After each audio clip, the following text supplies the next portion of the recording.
इयत्ता 6वी विषय विज्ञान पाठ 2 सजीव सृष्टी. सजीवांची लक्षणे.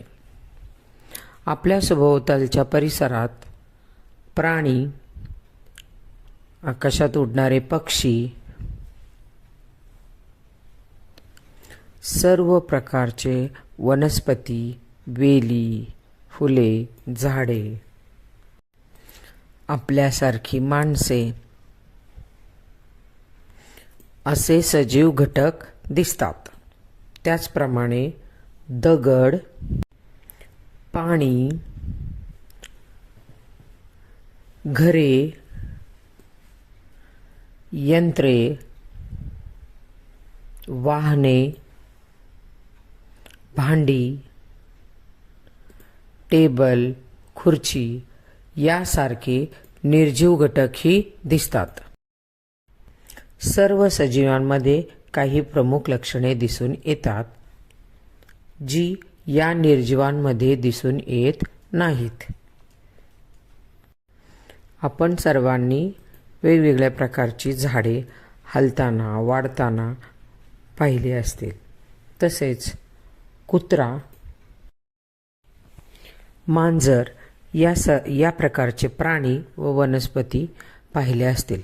या वनस्पती व या प्राण्यांमध्ये काय बरं साम्य असेल तर ते आता आपण पाहूया. तर पहा, कुत्रा, मांजर या दोघांनाही 2 डोळे असतात. ते दोघेही चालू शकतात.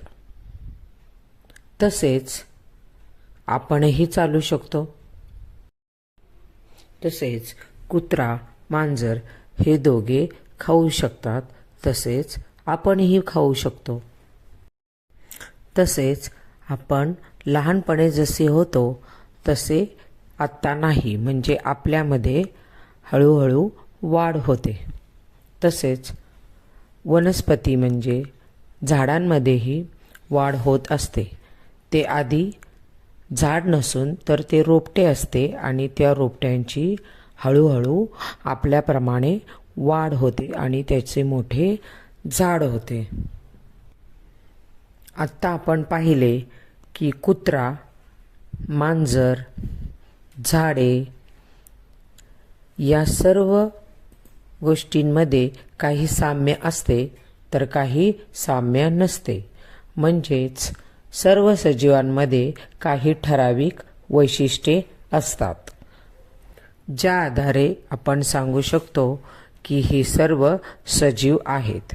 म्हणजेच सजीवांची काही लक्षणे असतात, परंतु ही सर्व लक्षणे निर्जीवांमध्ये दिसून येत नाहीत.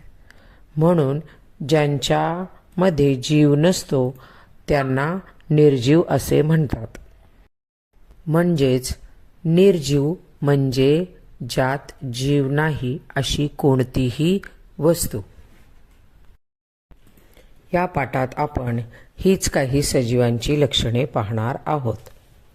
जसे वाढ, श्वसन, उत्सर्जन, प्रजनन, चेतनाक्षमता, हालचाल, ठराविक आयुर्मान, पेशीमय रचना अशा प्रकारची काही सजीवांची लक्षणे आहेत. त्या लक्षणांचा आपण सविस्तर अभ्यास या पाठात करणार आहोत. जसे ही जी लक्षणे आहेत ही सजीवांची, म्हणजेच ही सर्व लक्षणे वनस्पती व प्राणी या दोन्हीलाही लागू होतात. उदाहरणार्थ वाढ. जशी आपली लहानपणापासून वाढ होते तशी वनस्पतीमध्ये सुद्धा होते. अशा सर्व लक्षणांचा अभ्यास आपण या पाठात करून घेणार आहोत. धन्यवाद.